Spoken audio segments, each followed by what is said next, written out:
Dengan mempelajari Sirah Nabawiyah, maka makin menambah kecintaan kepadanya. Semoga yang subscribe juga dimudahkan jalannya menuju surga. Silahkan tekan tombol like supaya postingan ini semakin tersebar. Dan tulis doa serta hajat pemirsa di kolom komentar. Semoga semakin banyak yang mengaminkan, maka semakin cepat terkabul. Nabi Sulaiman alaihi salam adalah manusia terkaya sepanjang sejarah kehidupan manusia di muka bumi. Dalam beberapa kitab suci seperti Al-Quran, Alkitab, dan Injil, Nabi Sulaiman alaihi salam dijelaskan sebagai manusia terkaya yang pernah hidup di muka bumi. Tidak ada satupun manusia yang bisa mengalahkan total kekayaannya hingga hari kiamat tiba. Para arkeolog telah menemukan situs peninggalan sejarah Islam yang mengungkap total kekayaan Nabi Sulaiman alaihi salam. Erez bin Yosef, seorang profesor sekaligus peneliti, ia menyatakan bahwa 3.000 tahun yang lalu Nabi Sulaiman alaihi salam diperkirakan memiliki kekayaan senilai 2,2 triliun US dollar.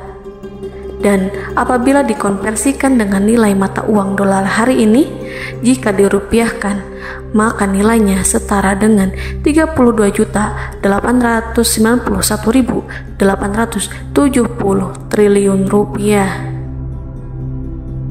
Profesor itu juga menjelaskan bahwa kekayaan Nabi Sulaiman alaihi salam berasal dari dua sumber, yakni istana kerajaan dan tambang tembaga.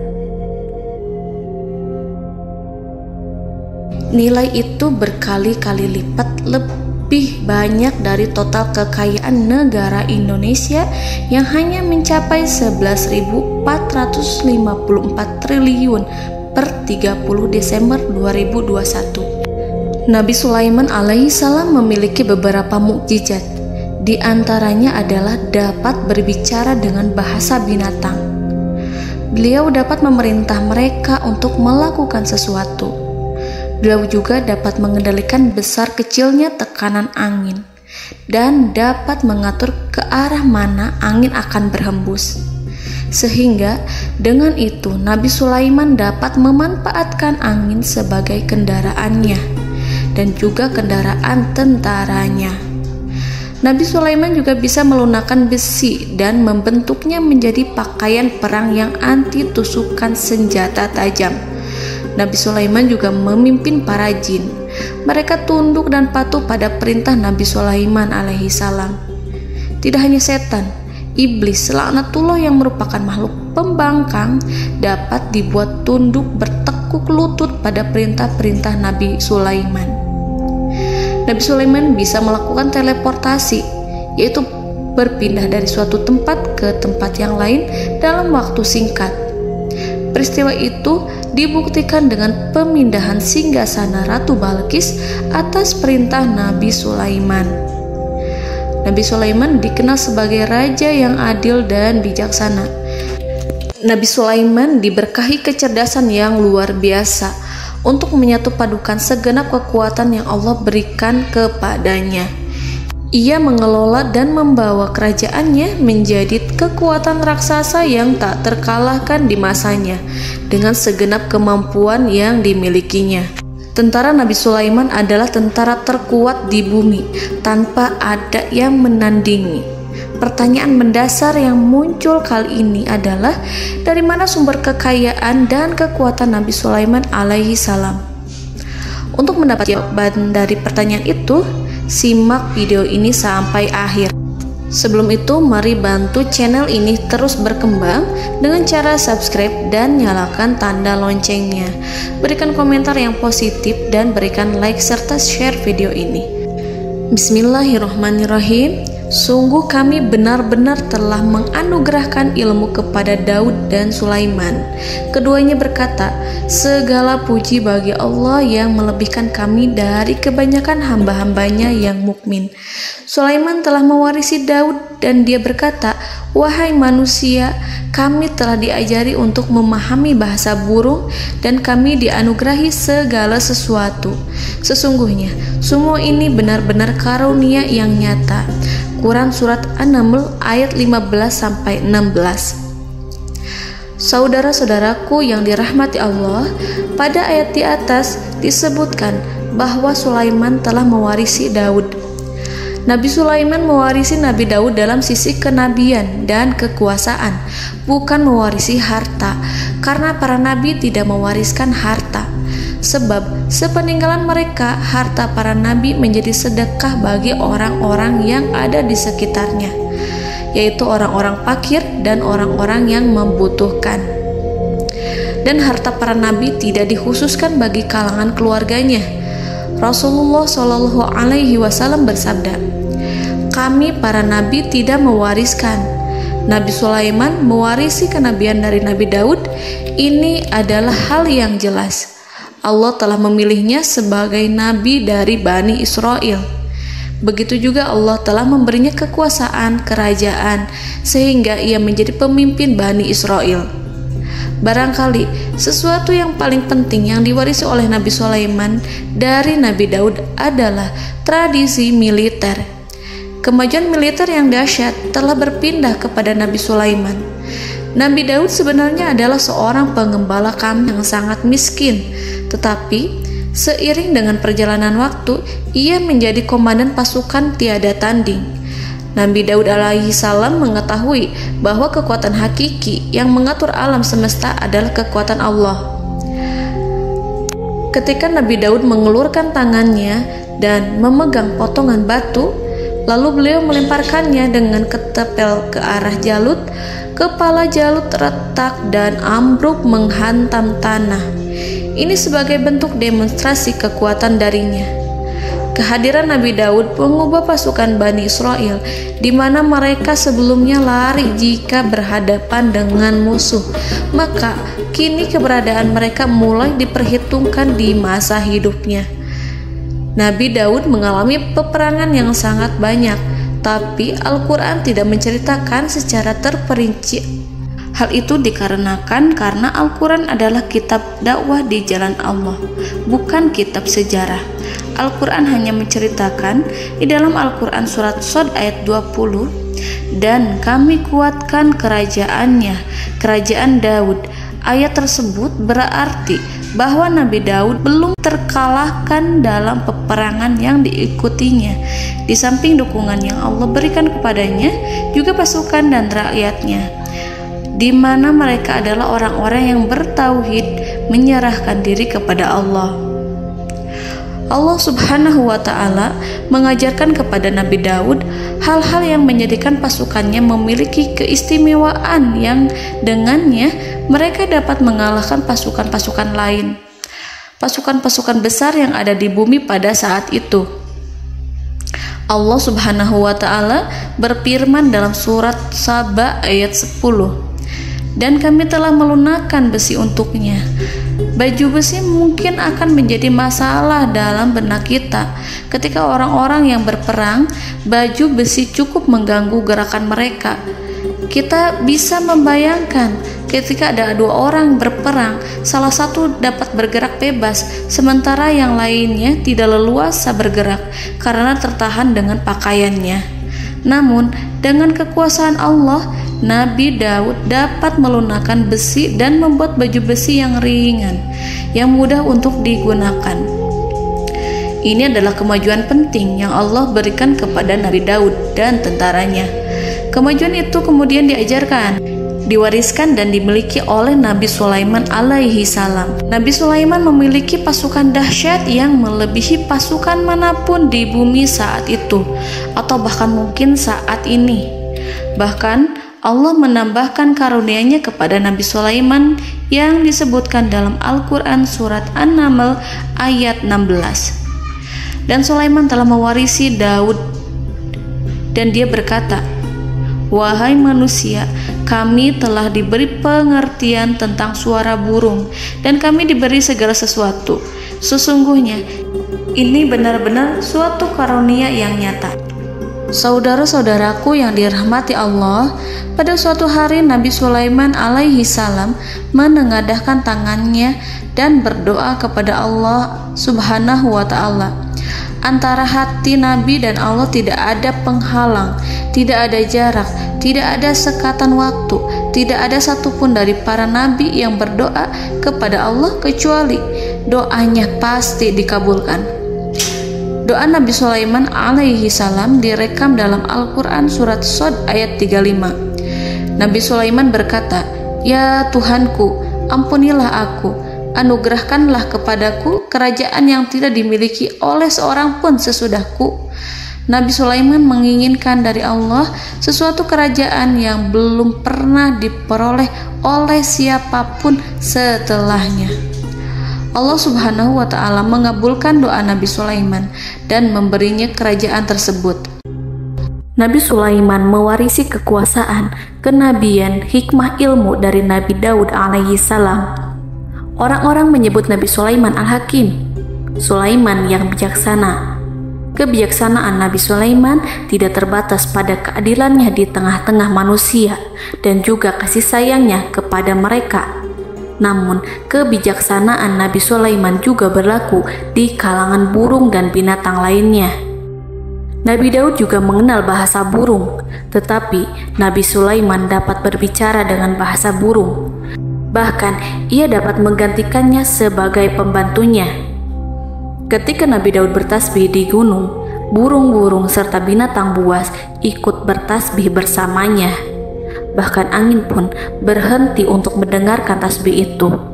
Sedangkan Nabi Sulaiman alaihi salam, Allah Subhanahu wa ta'ala memberinya karunia lebih dari itu, di mana binatang-binatang buas tunduk padanya, begitu juga angin dan burung.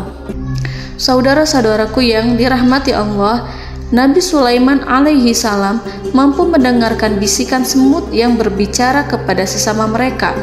Bahkan ia mampu memerintahkan semut tersebut sehingga semut itu menjadi taat pada perintahnya. Pasukan Nabi Sulaiman memiliki kekuatan yang sangat dahsyat. Belum pernah ada di dunia ini satu pasukan pun yang memiliki kekuatan seperti itu. Kekuatan Nabi Sulaiman berasal dari beberapa kombinasi yang sangat mengagumkan, sehingga karenanya ia tidak dapat tertandingi. Kekuatan itu terdiri dari manusia, binatang-binatang, jin, dan lain sebagainya. Kita mengetahui bahwa jin adalah makhluk Allah dan manusia tidak mampu melihatnya atau menghadirkannya atau meminta pertolongan kepadanya. Sedangkan Nabi Sulaiman telah diberi Allah suatu kemampuan untuk menundukkan jin, memperkerjakan mereka sebagai tentara di tengah-tengah peperangan. Bahkan ia mampu menjadikan mereka sebagai pekerja-pekerja kasar di kerajaannya saat tidak ada peperangan. Oleh sebab itu, ketika ada pasukan lain yang mencoba melawan pasukan Nabi Sulaiman, mustahil mereka akan mendapatkan kemenangan. Bahkan pasukan Nabi Sulaiman diperkuat oleh pasukan burung. Burung di pasukan Nabi Sulaiman memerankan tugas penting, yaitu menjadi agen intelijen. Kita mengetahui bahwa peranan informasi saat peperangan adalah hal yang penting. Dari informasi tersebut, pasukan dapat mengetahui keadaan lawannya. Demikianlah peranan burung pada pasukan Sulaiman. Ia terbang di tengah-tengah musuh. Kemudian, ia kembali kepada Nabi Sulaiman untuk menyampaikan berita tentang keadaan lawannya. Di samping jin dan burung, Allah juga menundukkan angin untuk Nabi Sulaiman. Nabi Sulaiman dapat memerintahkan angin dan ia mampu untuk menaiki angin tersebut. Dalam Al-Quran surat Shad ayat 36-40, Allah Subhanahu wa ta'ala berfirman, "Kami tundukkan kepada angin yang berhembus dengan baik menurut kemana saja yang dikehendaki Sulaiman. Dan kami tundukkan pula kepadanya setan-setan, semuanya ahli bangunan dan penyelam, dan setan yang lain yang terikat dalam belenggu. Inilah anugerah kami, maka berikanlah kepada orang lain atau tahanlah untuk dirimu tanpa perhitungan, dan sesungguhnya dia mempunyai kedudukan yang dekat pada sisi kami dan tempat kembali yang baik." Saudara-saudaraku yang dirahmati Allah, Allah Subhanahu wa Ta'ala juga memberikan kemampuan yang tak seorang pun dari para nabi mendapatkannya, yaitu kemampuan untuk memerintah setan. Setan adalah salah satu bagian dari jin. Ia adalah kelompok yang celaka dari bangsa jin. Kelompok ini sebenarnya tidak mampu dikuasai oleh manusia. Bahkan jin yang soleh tidak dapat mengatur setan. Adapun Nabi Sulaiman, Allah telah memberinya kekuasaan untuk menundukkan setan dan mempekerjakannya, bahkan mengikatnya dengan rantai serta menghukumnya jika ia menentang pada perintahnya. Setan membangun untuk Sulaiman istana-istana, patung-patung dan alat-alat perang. Bahkan setan-setan itu menyelam ke dasar lautan untuk mengeluarkan permata dan yakut untuk Sulaiman. Jika di antara setan yang menentang perintahnya, maka Nabi Sulaiman alaihi salam mengikatnya dengan rantai. Ini semua menunjukkan kekayaan Nabi Sulaiman dan kekuasaannya, di mana ia mampu mengatur banyak makhluk di bumi ini. Tentu saja, kemampuan itu semua adalah atas izin dari Allah Subhanahu wa Ta'ala sebagai mukjizat darinya. Allah Subhanahu wa Ta'ala berfirman dalam Al-Quran surat Saba ayat 12, dan sebagian dari jin adalah yang bekerja di hadapannya di bawah kekuasaannya dengan izin Tuhannya, dan siapa yang menyimpang di antara mereka dari perintah kami, maka kami rasakan kepadanya azab neraka yang apinya menyala-nyala. Para jin itu membuat untuk Sulaiman apa yang dikehendakinya, dari gedung-gedung yang tinggi, patung-patung, dan piring-piring yang besarnya seperti kolam, atau periuk yang tetap berada di atas tungku. Saudara-saudaraku yang dirahmati Allah, Nabi Sulaiman yang bijaksana adalah penguasa yang tak tertandingi di muka bumi. Meskipun memperoleh nikmat-nikmat khusus yang agung itu yang Allah berikan kepada Sulaiman, beliau tetap menunjukkan dirinya sebagai manusia yang paling banyak berzikir kepada Allah dan manusia yang paling banyak bersyukur di zamannya. Saudara-saudaraku yang dirahmati Allah, sebagaimana Allah Subhanahu wa Ta'ala memberikan nikmat kepada ayahnya Nabi Daud alaihi salam, di mana ia mampu melunakkan besi, dan Allah mengajarinya bagaimana cara mencairkan besi, maka Nabi Sulaiman alaihi salam dapat memanfaatkan tembaga yang cair untuk peperangan. Dan juga di saat perdamaian, pada saat peperangan, beliau mencampur tembaga dengan besi dan menjadikannya perunggu. Mereka menggunakan senjata-senjata perunggu dalam peperangan seperti pedang, baju besi, dan juga pisau. Senjata-senjata ini adalah senjata yang paling kuat pada saat itu. Sedangkan di saat damai, tembaga digunakan untuk membuat bangunan, perhiasan, dan sebagainya. Meskipun Nabi Sulaiman mendapatkan nikmat yang besar dan karunia yang khusus, Allah Subhanahu wa Ta'ala mengujinya dengan suatu ujian yang dahsyat. Ujian yang akan selalu datang kepada seorang hamba yang soleh. Ketika hamba itu mendapatkan kedudukan besar, maka ujiannya pun menjadi besar. Allah Subhanahu wa Ta'ala menguji Nabi Sulaiman dengan penyakit.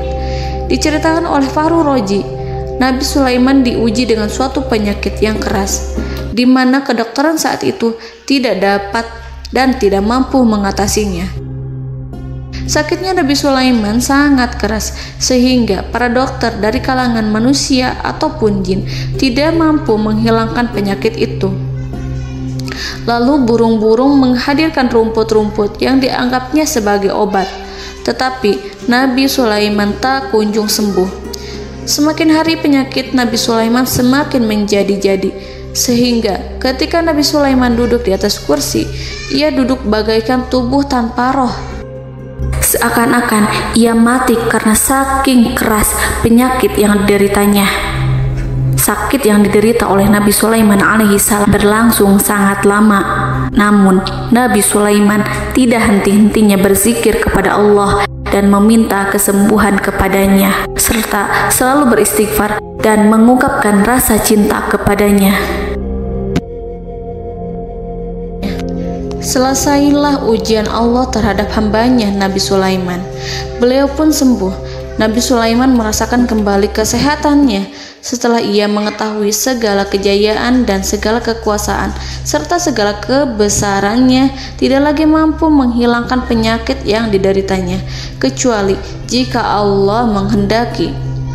Saudara-saudaraku yang dirahmati Allah, Nabi Sulaiman telah membangun tempat ibadah, tempat sujud, sehingga manusia menyembah Allah di dalamnya.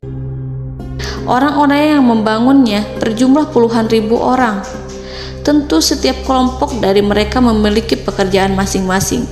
Di antara mereka ada yang mencairkan tembaga, di antara mereka ada yang tukang pahat, ada yang tukang ukir, ada yang membelah batu, ada yang memotong kayu, ada yang mendatangkan rumput-rumput dari Libanon, ada yang mendatangkan emas dan menjadikannya lempengan-lempengan yang mengkilat untuk menutupi kayu serta untuk melapisi dinding-dinding. Bahkan golongan jin pun membantu membangun tempat tersebut, tentu dengan perintah dan bimbingan Nabi Sulaiman. Mereka membuat patung-patung yang besar, membuat bejana yang besar untuk tempat makan para tentara dan pekerja, yaitu bejana seperti gunung. Karena saking berat dan besarnya, mereka juga membuat tempat-tempat minum yang besarnya seperti kolam. Nabi Sulaiman mengawasi para pekerjanya dan juga mengurusi masyarakatnya, di mana beliau mengenali problem mereka dan berusaha memecahkannya. Beliau juga mengawasi pasukan dari kalangan binatang dan burung. Beliau mengetahui apabila ada satu di antara mereka yang tidak datang, kemana ia pergi serta mengapa ia pergi. Nabi Sulaiman menguasai pengetahuan itu semua. Nabi Sulaiman bukan hanya mengetahui problem tentara-tentaranya dari kalangan manusia ataupun tentaranya dari kalangan burung, namun ia juga menunjukkan kasih sayang terhadap semut, di mana beliau mendengar bisikannya dan tidak suka untuk menginjaknya. Nabi Sulaiman selalu menundukkan kepalanya ke bumi sebagai bentuk rasa rendah diri dan syukur kepada Allah. Pada suatu hari, Nabi Sulaiman alaihi salam berjalan di depan tentaranya dan tiba-tiba ia mendengar suara semut yang berkata kepada temannya dari kalangan semut. Hal itu terekam dalam Al-Quran surat An-Naml ayat 18-19.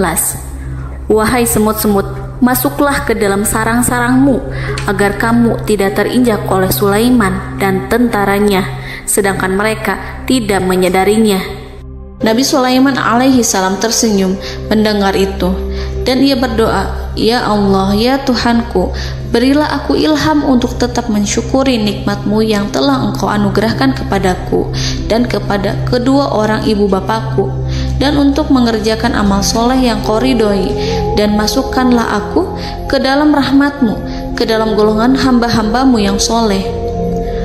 Saudara-saudaraku yang dirahmati Allah, meskipun Nabi Sulaiman mendapatkan kekuasaan dan memiliki tentara yang besar, namun beliau menunjukkan kasih sayang terhadap bangsa semut. Beliau mendengarkan bisikannya dan melihat semut yang ada di depannya. Oleh karena itu, tak mungkin baginya untuk menginjak golongan semut itu. Nabi Sulaiman bersyukur kepada Allah telah memberinya nikmat, yaitu nikmat rahmat dan kasih sayang. Di samping itu, Nabi Sulaiman alaihi salam adalah orang paling kaya di dunia. Istananya terbuat dari kayu gaharu yang memiliki wangi harum. Istananya terbuat dari emas yang terkadang dari kristal. Beliau juga memiliki kursi besar yang terbuat dari emas dan permata. Istana Nabi Sulaiman merupakan istana yang paling besar di dunia. Nabi Sulaiman menggunakan pakaian dari emas dan permata.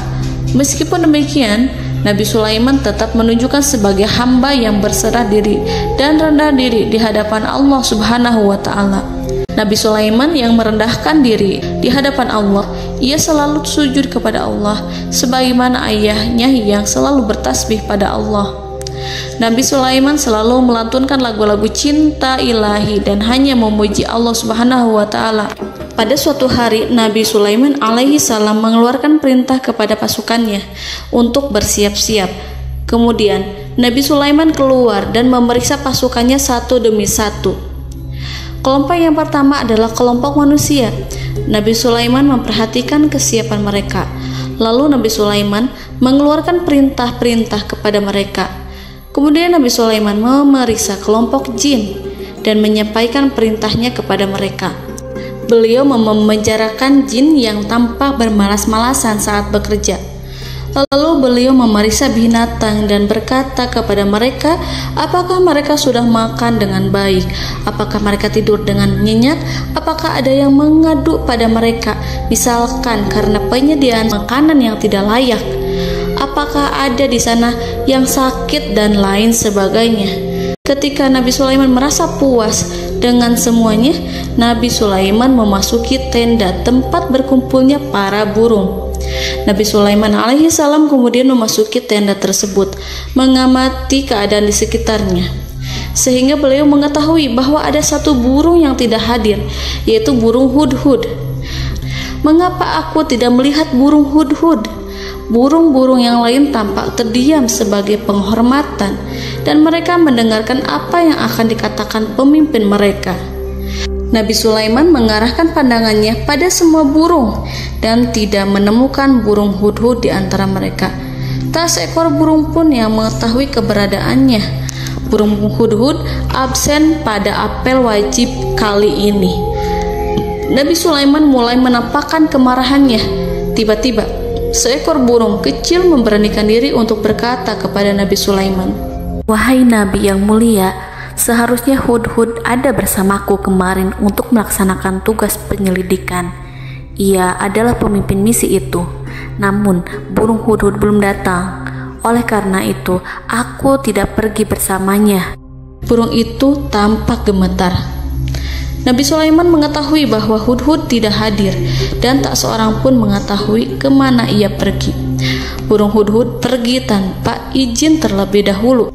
Dalam keadaan marah, Nabi Sulaiman berkata, "Sungguh aku benar-benar akan mengazabnya dengan azab yang sangat keras atau benar-benar menyembelihnya, kecuali jika ia benar-benar datang kepadaku dengan alasan yang jelas."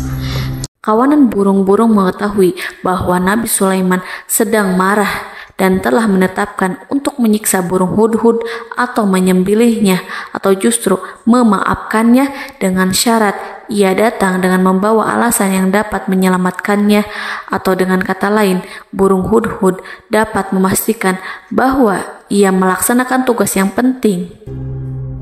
Nabi Sulaiman menunjukkan kemarahan yang besar sehingga siapapun akan merasa takut kepada Nabi Sulaiman yang marah. Nabi Sulaiman kemudian pergi dari tempat burung tersebut. Nabi Sulaiman masih memikirkan keadaan burung hudhud. Seharusnya burung hudhud menjadi bagian penting dari badan intelijen. Apakah ia pergi untuk menyingkap suatu, atau apakah ia pergi hanya untuk bermain-main? Nabi Sulaiman telah memperhatikan dan mengetahui bahwa burung hudhud adalah seekor burung yang cerdik dan juga fasih berbicara. Terkadang Nabi Sulaiman mendapati burung hudhud sedang bermain-main dan menunda-nunda pekerjaannya. Namun ketika Nabi Sulaiman melihatnya, burung hudhud memahami bahwa perbuatannya tidak benar. Oleh karena itu, ia tidak boleh menyampur adukan antara waktu serius dan waktu bermain. Tidak lama setelah itu, burung hudhud tiba di tempat para burung. Burung-burung yang lain berkata kepadanya, "Wahai hudhud, pergilah engkau ke tempat Nabi Sulaiman. Jika ia mengetahui bahwa engkau telah sampai, jiwamu benar-benar terancam." Mendengar itu, burung hudhud segera beranjak. Ia terbang menemui Nabi Sulaiman. Pada waktu itu, Nabi Sulaiman sedang duduk bersama tentaranya yang lain. Burung hudhud berdiri. Ia telah merencanakan untuk memulai pembicaraan dengan Nabi Sulaiman sebelum Nabi Sulaiman bertanya kepadanya kemana dia pergi. Ini sebagai bukti bahwa hudhud telah melaksanakan suatu tugas yang penting. Dalam Al-Quran Surat An-Naml ayat 22, burung hudhud berbicara, "Aku telah mengetahui sesuatu yang kamu belum mengetahuinya, dan kubawa kepadamu dari negeri Saba suatu berita penting yang diyakini seakan-akan burung hudhud hendak berkata, 'Aku adalah hudhud yang miskin, tapi aku mengetahui apa yang tidak engkau ketahui, dan aku telah datang kepadamu dari kerajaan Saba dengan membawa berita yang sangat penting.'" Nabi Sulaiman tampak terdiam menunggu hudhud menyelesaikan kisahnya. Dalam surat An-Naml ayat 23-24, burung hudhud berkata, Sesungguhnya aku menjumpai seorang wanita yang memerintah mereka. Dia dianugerahi segala sesuatu serta mempunyai singgasana yang besar. Aku mendapati dia dan kaumnya menyembah matahari selain Allah. Dan setan-setan telah menjadikan mereka memandang indah perbuatan-perbuatan mereka, lalu menghalangi mereka dari jalan Allah, sehingga mereka tidak mendapat petunjuk. Burung hudhud diam. Nabi Sulaiman merasa bahwa hudhud menunjukkan kepasihan lisannya. Nabi Sulaiman berkata dalam Quran surat An-Naml ayat 27 sambil menunjukkan senyum manisnya. Nabi Sulaiman berkata, "Akan kami lihat apakah kamu benar wahai hudhud, ataukah kamu termasuk orang-orang yang berdusta." Seakan-akan burung hudhud ingin mengatakan, "Aku tidak berbohong, wahai Nabi yang mulia." Namun diamnya Sulaiman membuat takut sehingga burung hudhud terdiam. Nabi Sulaiman terdiam karena berpikir, lalu ia memutuskan sesuatu setelah itu. Beliau melihat kepada lainnya dan meminta secari kertas. Nabi Sulaiman menulis surat singkat dan menyerahkannya kepada hudhud serta memerintahkan kepadanya seperti yang dikatakan dalam Quran surat An-Naml ayat 28. "Pergilah dengan membawa suratku ini, lalu jatuhkanlah kepada mereka, kemudian berpalinglah dari mereka, lalu perhatikanlah apa yang mereka bicarakan." Al-Quranul Karim hanya menceritakan dalam Quran surat An-Naml bagaimana perginya hudhud dan bagaimana ia menyerahkan surat itu. Lalu Al-Quran langsung menyebut keadaan kerajaan Balqis yang saat itu sedang membaca surat di depan para pembesar kerajaan dan para menterinya. Dalam Al-Quran surat An-Naml ayat 29-31 berkatalah Balqis, "Wahai pembesar-pembesar, sesungguhnya telah dijatuhkan kepadaku sebuah surat yang mulia. Sesungguhnya surat ini dari Sulaiman, dan sesungguhnya isinya dengan menyebut nama Allah yang Maha Pengasih lagi Maha Penyayang, bahwa janganlah kalian berlaku sombong terhadapku, dan datanglah kepadaku sebagai orang yang berserah diri." Saudara-saudaraku yang dirahmati Allah, dalam surat tersebut Nabi Sulaiman menyebutkan supaya mereka menyerahkan diri dan tunduk kepada perintah Nabi Sulaiman. Nabi Sulaiman memerintahkan agar mereka meninggalkan penyembahan terhadap matahari. Nabi Sulaiman tidak mempersoalkan akidah mereka dan tidak memuaskan mereka dengan apapun. Nabi Sulaiman hanya memerintahkan bahwa ia berada di atas kebenaran. Bukankah ia didukung kekuatan yang berlandaskan keyakinan yang dimilikinya? Nabi Sulaiman hanya memerintahkan mereka agar tunduk dan patuh kepadanya. Ratu Sabak menyampaikan surat tersebut di tengah-tengah kaumnya. Dalam Quran surat An-Naml ayat 32 dijelaskan, "Dan berkatalah Balqis, wahai para pembesar, berilah aku pertimbangan dalam urusanku ini. Aku tidak pernah memutuskan sesuatu persoalan sebelum kamu berada dalam majelisku." Saudara-saudaraku yang dirahmati Allah, para pembesar istana Balqis menentang surat tersebut. Isi surat itu membangkitkan kesombongan kaum Sabak, di mana mereka merasa lebih kuat. Mereka mengetahui bahwa di sana ada seorang yang mencoba menentang mereka dan mengisyaratkan peperangan kepada mereka. Lalu ia meminta kepada mereka untuk memenuhi syarat-syaratnya sebelum terjadinya peperangan dan kekalahan. Dalam surat An-Naml ayat 33, mereka menjawab, "Kita adalah orang-orang yang memiliki kekuatan dan juga memiliki keberanian yang sangat besar dalam peperangan. Dan keputusan berada di tanganmu, wahai rajaku. Maka pertimbangkanlah apa yang akan kamu perintahkan." Saudara-saudaraku yang dirahmati Allah, para pembesar kaum Sabak seakan ingin berkata, "Kita siap untuk melaksanakan perang." Tampaknya ratu itu memiliki kebijakan yang lebih baik dari pembesar kaumnya.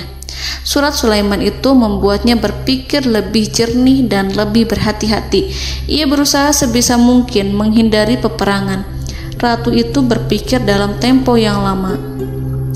Nama Sulaiman tidak diketahuinya dan ia pun belum pernah mendengarnya. Oleh karena itu, Ratu kaum Sabak tidak mampu mengetahui dan mendeteksi seberapa besar kekuatan Nabi Sulaiman. boleh jadi Nabi Sulaiman memiliki kekuatan yang dahsyat sehingga ia mampu memerangi kekuasaannya dan mengalahkannya. Kemudian ratu memperhatikan apa yang ada di sekelilingnya. Ia melihat kemajuan masyarakatnya dan juga kekayaannya. Barangkali ia mengira bahwa Nabi Sulaiman iri terhadap kemajuan dan kekayaannya itu, sehingga Nabi Sulaiman ingin menyerangnya. Setelah mempertimbangkan isi surat Nabi Sulaiman dengan cermat, Ratu Saba memilih untuk tidak bersikap ceroboh dan bodoh. Ratu lebih suka untuk menggunakan bahasa kelembutan. Ia mengirim kepada Nabi Sulaiman suatu hadiah yang besar. Ratu mengira bahwa Nabi Sulaiman seorang yang ambisius, yang boleh jadi ia telah mendengar tentang kekayaan kerajaan Saba. Para utusan pergi dengan membawa hadiah dari Ratu Saba. Ratu berharap agar mereka dapat memasuki kerajaan Nabi Sulaiman dan akan mengetahui kondisi kerajaannya. Saat mereka pulang, Ratu ingin mendengar secara langsung dari mereka tentang bagaimana keadaan kaum Nabi Sulaiman dan pasukannya. Setelah mendapatkan informasi yang cukup, maka Ratu Balqis dapat membuat sesuatu keputusan yang tepat. Ratu menyembunyikan apa yang terlintas dalam pikirannya, lalu ia berbicara kepada pembesar istananya bahwa ia dapat menyingkap niat jahat Raja Sulaiman melalui cara mengirimkan hadiah kepadanya. Ratu lebih memilih cara tersebut dan menunggu reaksi dari Nabi Sulaiman. Ratu berhasil memuaskan para pembesar istana, dan untuk sementara ia menghilangkan ide untuk berperang. Karena para raja jika menyerang suatu desa, maka pemimpin desa tersebut adalah orang yang paling banyak mendapatkan kehinaan. Akhirnya, para pembesar kaumnya merasa puas dengan pikiran Ratu Balqis. Saudara-saudaraku yang dirahmati Allah, dalam surat An-Naml ayat 34-35 dijelaskan, Ratu Balqis berkata, "Sesungguhnya raja-raja apabila memasuki suatu negeri, niscaya mereka akan membinasakannya dan menjadikan penduduknya yang mulia menjadi hina. Dan demikian pula lah yang akan mereka perbuat. Dan sesungguhnya aku akan mengirim utusan kepada mereka dengan membawa hadiah, dan aku akan menunggu apa yang akan dibawa kembali oleh utusan itu." Kemudian sampailah hadiah dari Ratu Balqis kepada Nabi Sulaiman. Para intelijen Nabi Sulaiman memberitahunya bahwa utusan Balqis datang dengan membawa hadiah. Nabi Sulaiman langsung mengetahui bahwa Ratu Balqis itu sengaja mengirim orang-orangnya untuk mengetahui atau untuk mendapatkan informasi tentang kekuatannya. Lalu setelah itu ia akan mengambil keputusan atau mengambil sikap kepada kerajaan Sulaiman. Nabi Sulaiman segera memanggil semua pasukannya untuk berkumpul. Utusan Balqis segera memasuki istana Nabi yang dipenuhi dengan pasukan yang besar bersenjata. Melihat itu, utusan Ratu Balqis tercengang dan terkejut ketika mereka melihat kekayaan yang mereka bawa tidak ada apa-apanya dibandingkan dengan kerajaan Nabi Sulaiman. Hadiah mereka tampak tidak berarti. Emas yang mereka bawa tampak tidak memiliki makna saat mereka memasuki istana Nabi Sulaiman yang terbuat dari kayu-kayu pohon gaharu yang mengeluarkan bau yang harum serta dihiasi dengan emas permata. Para utusan Ratu Balqis berdiri bersama Nabi Sulaiman dan menyaksikan bagaimana Nabi Sulaiman mengendalikan pasukannya. Kemudian mereka mulai berpikir tentang kekuatan dan kualitas pasukan Nabi Sulaiman. Betapa kagetnya mereka ketika melihat di tengah-tengah pasukan itu terdapat singa, burung, dan tentara dari kalangan manusia yang mampu terbang. Mereka pun sadar bahwa mereka di hadapan pasukan yang tiada tandingannya. Selesailah demonstrasi pasukan Nabi Sulaiman. Kemudian para utusan ratu dipersilahkan maju ke tempat hidangan makanan. Para utusan itu sangat terkejut ketika melihat berbagai macam makanan dari penjuru dunia ada di depannya.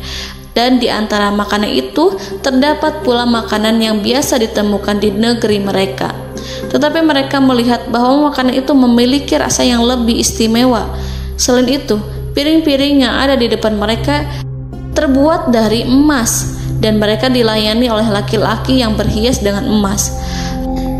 Di meja makan itu terdapat burung, ikan laut, dan berbagai macam daging yang mereka tidak mampu lagi membedakan daging apa itu. Nabi Sulaiman tidak makan bersama mereka, tapi beliau makan dengan menggunakan piring yang terbuat dari kayu. Beliau memakan roti yang kering yang dicampur dengan minyak. Inilah makanan yang dipilih Nabi Sulaiman. Makan bersama mereka dalam keadaan diam, mereka merasa kehadiran Nabi Sulaiman menciptakan suatu wibawa yang luar biasa. Selesai perjamuan itu, lalu dengan sangat malu mereka menyerahkan hadiah dari Ratu Balqis kepada Nabi Sulaiman. Hadiah itu berupa emas yang bagi mereka hadiah itu sangat bernilai tinggi. Tapi di sini hadiah itu tampak kecil di hadapan kekayaan Nabi Sulaiman yang sangat mengagumkan. Nabi Sulaiman memperhatikan hadiah dari Ratu Balqis itu dan berkata dalam Quran surat An-Naml ayat 36, "Maka apa yang diberikan Allah kepadaku lebih baik daripada apa yang diberikannya kepadamu, tetapi kamu merasa bangga dengan hadiahmu." Saudara-saudaraku, Raja Sulaiman menyingkap dengan kata-katanya yang singkat itu penolakannya terhadap hadiah mereka. Ia memberitahu utusan itu bahwa ia tidak menerima hadiah tersebut. Ia tidak merasa puas dengan hadiah itu. Yang membuatnya puas hanyalah, janganlah kalian berlaku sombong terhadapku dan datanglah kepadaku sebagai orang-orang yang berserah diri. Lalu Nabi Sulaiman berkata kepada mereka dengan pelan. Hal itu diabadikan dalam Al-Quran surat An-Naml ayat 37. "Kembalilah kepada mereka, sungguh kami akan mendatangi mereka dengan bala tentara yang mereka tidak kuasa melawannya. Dan pasti kami akan mengusir mereka dari negara itu, yaitu negeri Saba, dengan terhina. Dan mereka akan menjadi tawanan-tawanan yang hina." Saudara-saudaraku yang dirahmati Allah, Nabi Sulaiman kemudian meninggalkan para utusan ratu setelah terlebih dahulu mengancam mereka.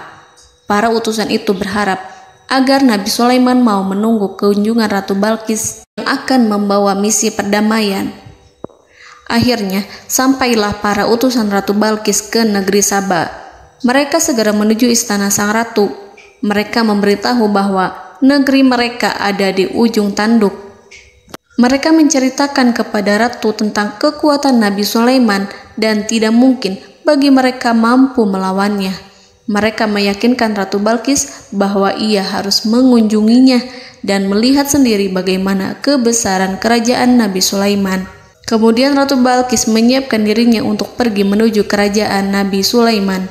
Nabi Sulaiman duduk di kursi kerajaan di tengah-tengah para pembesarnya dan para menterinya, serta para komandan pasukannya.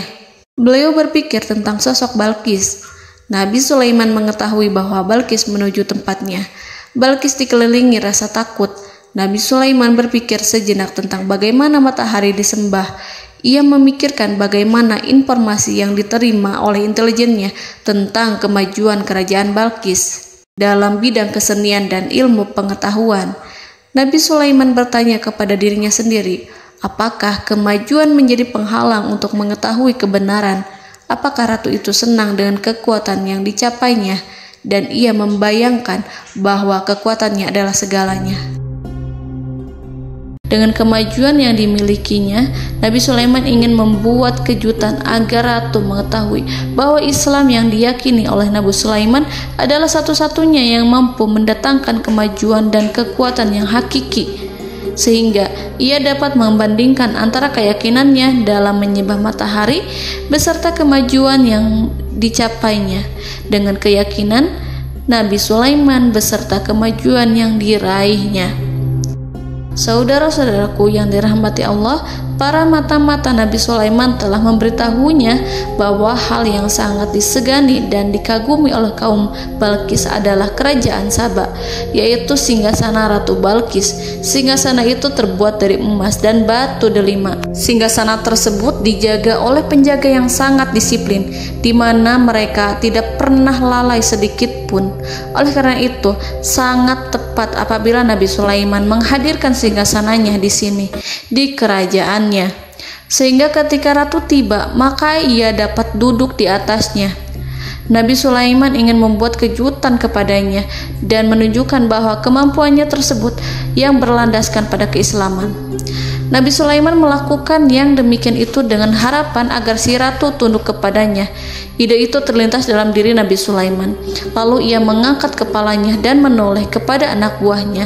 Hal itu diabadikan dalam Quran Surat An-Naml ayat 38. Wahai para pembesar, siapakah di antara kamu sekalian yang sanggup membawa singgasananya kepadaku sebelum mereka datang kepadaku sebagai orang-orang yang berserah diri? Saudara-saudaraku, perhatikanlah ungkapan pikiran Nabi Sulaiman tersebut. Semua pemikirannya berkisar tentang keislaman para penyembah matahari, tentang bagaimana beliau dapat memberikan petunjuk kepada mereka di jalan Allah. Yang pertama menjawab pertanyaan Nabi Sulaiman adalah jin Ifrit. Dalam Quran Surat An-Naml ayat 39, berkatalah Ifrit yang cerdik dari golongan jin, "Aku akan datang kepadamu dengan membawa singgasana itu sebelum kamu berdiri dari tempat dudukmu. Sesungguhnya aku benar-benar kuat untuk membawanya, lagi dapat dipercaya." Nabi Sulaiman berdiri dari tempat duduknya. Setelah 1 jam atau 2 jam, jin itu berjanji kepadanya untuk menghadirkan singgasana Balkis. Sebelum itu, istana Nabi Sulaiman di Palestina, sedangkan istana Balkis terletak di Yaman. Antara singgasana tersebut dengan singgasana Nabi Sulaiman berjarak lebih dari ribuan mil. Barangkali pesawat yang cepat sekalipun yang kita kenal hari ini tidak akan mampu membawa dan mendatangkan istana itu dalam waktu 1 jam. Tetapi masalahnya di sini, berhubung dengan kekuatan jin yang serba misterius, Nabi Sulaiman tidak mengomentari sedikit pun terhadap apa yang dikatakan oleh Ifrit. Nabi Sulaiman tampak menunggu tanggapan lain yang mampu menghadirkan singgasana Balkis yang lebih cepat dari jin Ifrit. Nabi Sulaiman menoleh kepada seorang yang di sana, yang duduk di atas naungan. Hal itu diceritakan dalam Al-Quran Surat An-Naml ayat 40. Berkatalah seseorang yang mempunyai ilmu dari Alkitab, "Aku akan membawa singgasana itu kepadamu sebelum matamu berkedip." Maka tatkala Sulaiman melihat singgasana itu terletak di hadapannya, ia pun berkata, "Ini termasuk karunia Tuhanku untuk menguji aku. Apakah aku akan bersyukur atau mengingkari nikmatnya? Dan barang siapa yang bersyukur, maka sesungguhnya dia bersyukur untuk kebaikan dirinya sendiri. Dan barang siapa yang ingkar, maka sesungguhnya Tuhanku maha kaya lagi maha mulia." Saudara-saudaraku, belum lama seseorang yang mempunyai ilmu dari Alkitab menyatakan kalimatnya, sehingga singgasana itu tiba-tiba ada di depan Nabi Sulaiman, yang mampu menghadirkan singgasana itu lebih cepat dari kedipan mata. Al-Quranul Karim tidak menyingkap kepribadian seseorang yang menghadirkan singgasana itu. Al-Quran hanya menggarisi bahwa orang itu mempunyai ilmu dari Alkitab. Al-Quran tidak menjelaskan kepada kita apakah ia seorang malaikat ataukah manusia ataukah jin. Al-Quran sengaja tidak menyingkap hakikat kitab yang dimaksud. Saudara-saudaraku yang dirahmati Allah, setelah melihat singgasana itu, Nabi Sulaiman bersyukur kepada Allah. Ia mulai memperhatikan singgasana sang ratu. Singgasana tersebut merupakan simbol pembangunan dan juga kemajuan, tetapi tampaknya ia hanya sesuatu yang biasa saja jika dibandingkan dengan kekuasaan dan kebesaran ciptaan yang dibuat oleh manusia dan jin di kalangan istana Nabi Sulaiman. Nabi Sulaiman memikirkan dalam tempo yang sangat lama singgasana Ratu Balkis itu. Kemudian beliau memerintahkan agar singgasana itu diperbaiki, sehingga saat Ratu Balkis datang, dia akan mengujinya. Apakah Ratu Balkis dapat mengenali singgasananya ataukah tidak? Dalam Al-Quran Surat An-Naml ayat 41, Nabi Sulaiman berkata, "Ubahlah baginya singgasananya, maka kita akan melihat apakah dia mengenal ataukah dia termasuk orang-orang yang tidak mengenalnya." Saudara-saudaraku yang dirahmati Allah, Nabi Sulaiman memerintahkan agar dibangun istana yang akan digunakan untuk menyambut Ratu Balkis. Nabi Sulaiman memilih tempat di laut, dan ia memerintahkan agar dibangun suatu istana di mana sebagian besarnya terdiri dari air laut. Nabi Sulaiman memerintahkan agar lantainya itu terbuat dari kaca yang tebal dan kuat, sehingga orang-orang yang berjalan di atas istana itu akan dapat melihat di bawahnya ada ikan-ikan berwarna-warni yang berenang-renang. Dan mereka akan melihat rumput-rumput laut yang bergerak-gerak. Akhirnya, selesailah pembangunan istana itu. Saking bersihnya kaca lantainya, sehingga tampak di sana tidak ada kaca. Burung hudhud memberitahu Nabi Sulaiman bahwa Balqis telah sampai dekat kerajaannya. Kemudian Ratu Balqis datang. Al-Quran tidak menyebutkan keadaan Nabi Sulaiman saat menyambut Balqis, namun Al-Quran menunjukkan dua sikap Ratu Balqis. Yang pertama, bagaimana sikap Balqis ketika pertama kali melihat singgasananya yang datang mendahuluinya, padahal ia telah meninggalkan pengawalannya untuk tetap setia menjaga singgasananya itu. Keadaan kedua adalah keadaan di depan istana yang dibangun untuk penyambutan Balqis. Istana itu penuh dengan permata yang berenang-renang di bawahnya ikan-ikan. Dalam Quran Surat An-Naml ayat 42 dijelaskan, dan ketika Balqis datang, ditanyakanlah kepadanya, "Serupa inikah singgasanamu?" Balqis menjawab, "Seakan-akan singgasana ini adalah singgasanaku. Kami telah diberi pengetahuan sebelumnya, dan kami adalah orang-orang yang berserah diri." Saudara-saudaraku, pada dialek di atas, Balqis melihat singgasananya dan ia tercengang saat mengetahui bahwa itu adalah singgasana miliknya. Namun kemudian ia mulai ragu karena melihat tidak sepenuhnya itu singgasana miliknya. Jika itu benar-benar miliknya, lalu bagaimana ia datang mendahuluinya? Dan bila bukan singgasananya, maka bagaimana Sulaiman dapat meniru sepersis dan seteliti itu? Padahal Sulaiman tidak pernah sekalipun ke kerajaannya. Nabi Sulaiman berkata saat melihat Balqis mengamati singgasananya, "Apakah ini singgasanamu?" Balqis terlihat sangat kebingungan, namun setelah itu ia menjawab, "Sepertinya benar." Nabi Sulaiman berkata, "Kami telah diberi ilmu sebelumnya dan kami sebagai orang-orang muslim." Saudaraku yang dirahmati Allah, melalui pertanyaan Nabi Sulaiman ingin mengisyaratkan kepada Balqis agar ia membandingkan antara keyakinannya beserta ilmu yang dicapainya dengan keyakinan Nabi Sulaiman yang muslim beserta pengetahuan yang telah diraihnya. Penyembahan terhadap matahari dan pencapaian ilmu yang dicapai oleh Ratu Balqis tanpa tidak ada apa-apanya dibandingkan dengan ilmu Nabi Sulaiman dan keislaman. Nabi Sulaiman telah mendahuluinya dalam bidang ilmu karena keislamannya. Karena itu, sangat mudah baginya untuk mengungguli Balqis dalam ilmu-ilmu yang lainnya.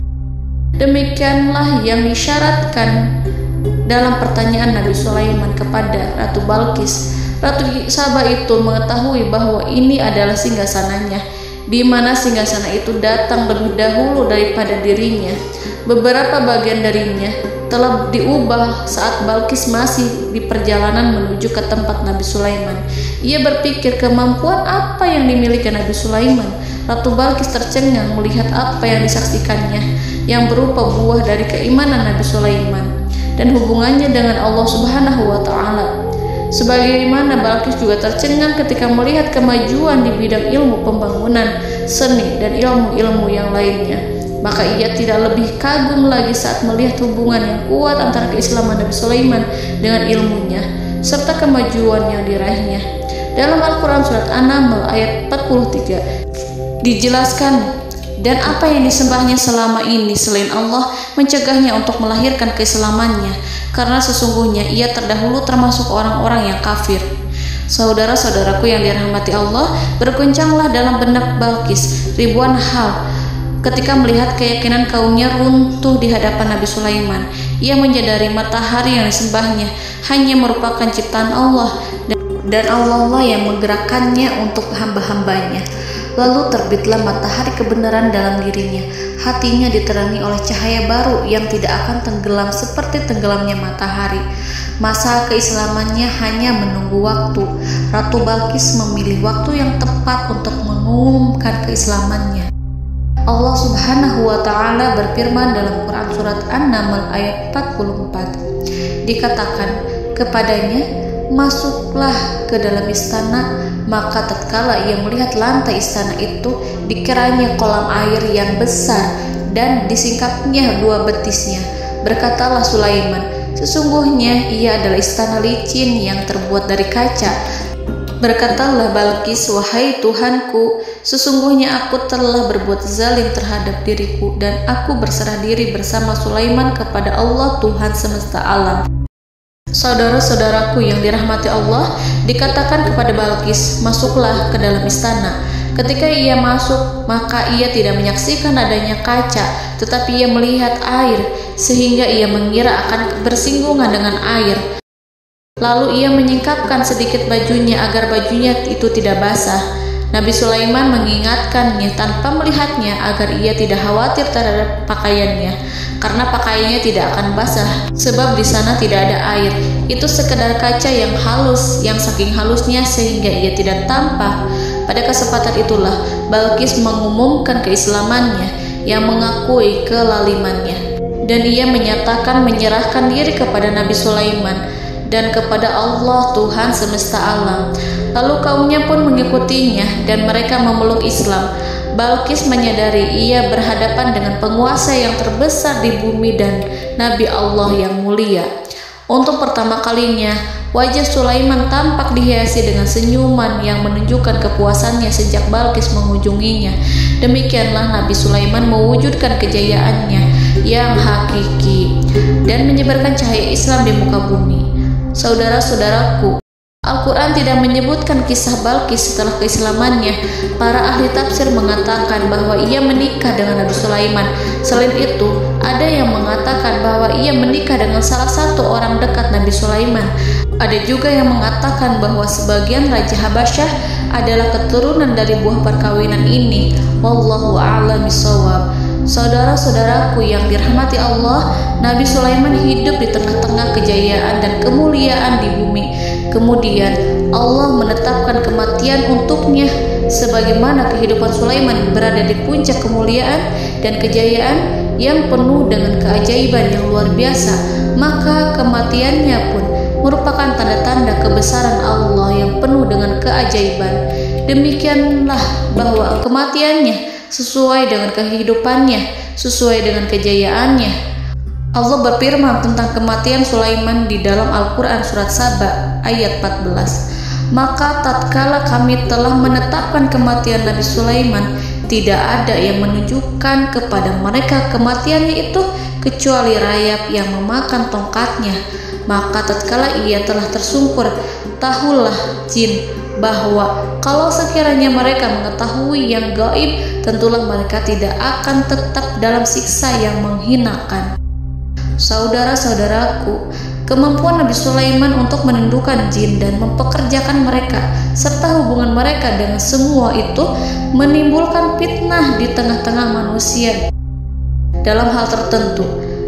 Kematian Nabi Sulaiman merupakan batasan jawaban terhadap fitnah ini. Kami tidak mengetahui siapa yang mengklaim bahwa jin mengetahui hal yang gaib. Apakah itu setan yang terkutuk, atau jin yang bodoh, atau manusia yang tertipu?